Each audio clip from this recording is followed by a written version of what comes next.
quite frankly, I don't think I would be alive right now if I had not gotten treatment. It just consumed every minute. And so to be free of that and know that it's possible, that keeps me going.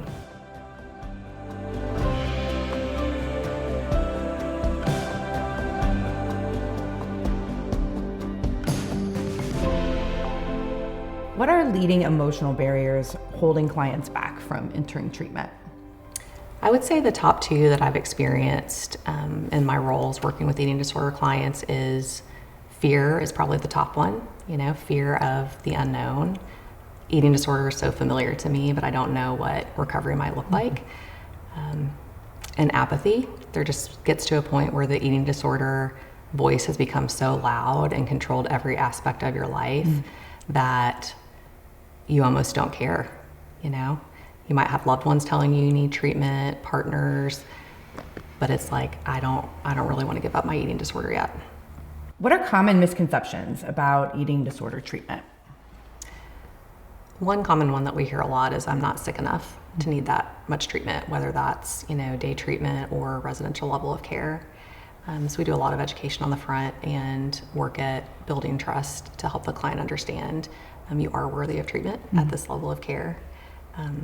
Another one is that the treatment team is going to have completely different goals than me. Their main goal is to change my body size and shape. And that's just simply not true. We prioritize creating a safe, warm environment for the client, getting to know them and what their goals are. They're every step of the way collaborating with us on their goals, and we check in weekly. Clients come into their treatment team, they're able to say, hey, I need more of this, or this isn't working, and we pivot and adjust.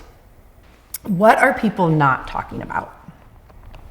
I don't think people talk about the incongruence an individual faces when they're being told they need treatment, they're being told, you're getting worse and worse in your eating disorder, and at the same time, all of the cultural messages are get thinner, go on this diet. There's this ideal that we have of what our body size and shape should look like, and it's completely incongruent from what we're saying of, having your authentic self uncoupled from the eating disorder. What are some realizations that have helped clients overcome their fear or resistance to treatment? And where's the breaking point for most people? I think the further that individuals get in their eating disorder and start to see the impact on relationships, kind of the feedback they're getting from their loved ones, that can help start to sway things.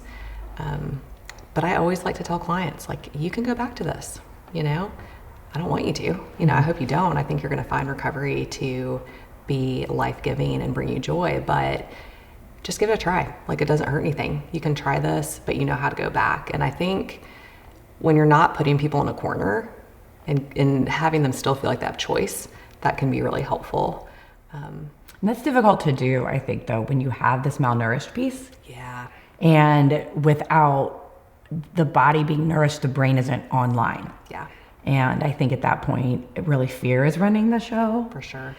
So in my experience, when I think about the breaking point, unfortunately, I feel like it's often when you've hit some sort of medical instability, or you've had some sort of medical event that for the first time might be a little bit scarier than the idea of giving up your eating disorder. Yeah, it's true. I mean, by the time we see folks at the higher levels of care, it's usually gotten pretty bad, for all the reasons you just stated, the medical instability, EKGs are coming back abnormal, labs, all of those pieces can be a piece of that, and that can cause a different fear. So it's kind of weighing out those fears.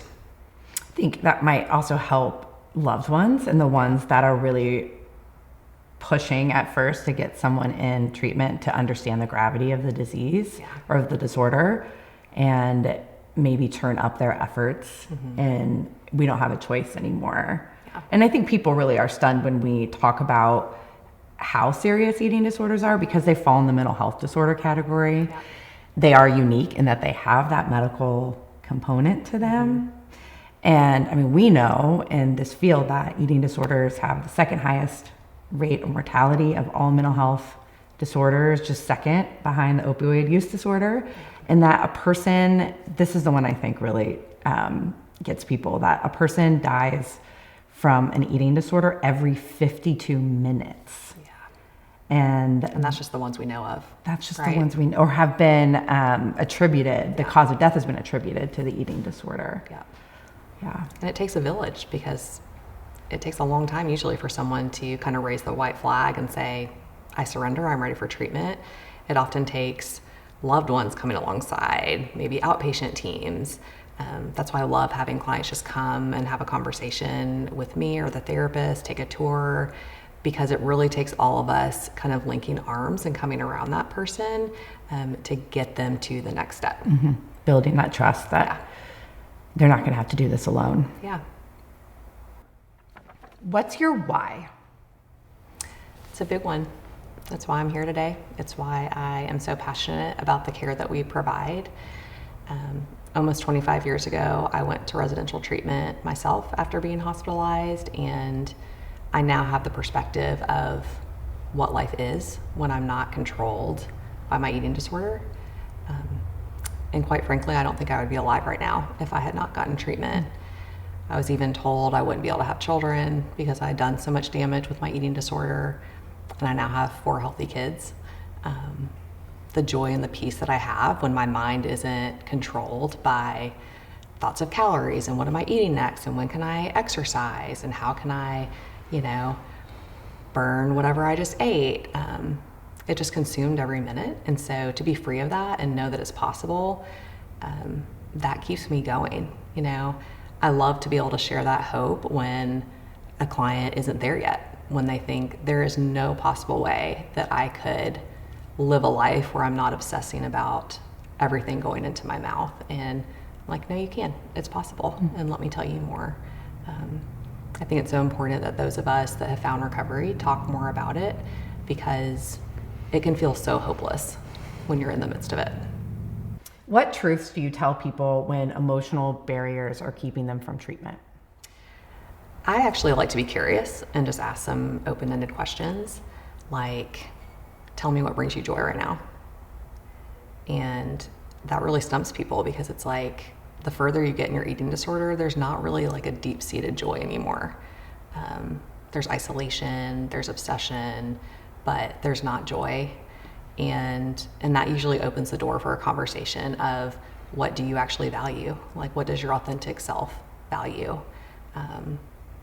A famous line that I hear a lot around here and in our programs is, your eating disorder was hard, recovery is hard, choose your hard. How about parents? What truths do you tell them when they're hesitant to send their child to treatment? Yeah, I think there's a lot going on in a parent's mind. As a mom myself, I get it. I think I first say, like, this isn't your fault.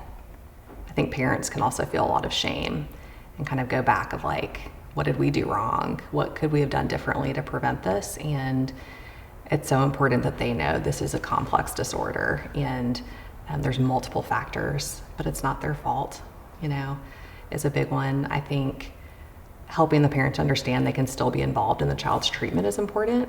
Of course, if the client's an adult, that might look a little different, but at all of our facilities, we offer family sessions, education sessions, visitation. So we let the families know, like, we want you to be involved. Like, it does take a village, and it's important, if the client's okay with it, that you're involved.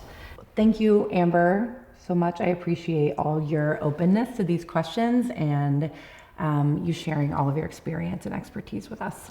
Absolutely. And we're always here if potential clients or families have questions. We love to connect in that way and just help come alongside you as your village.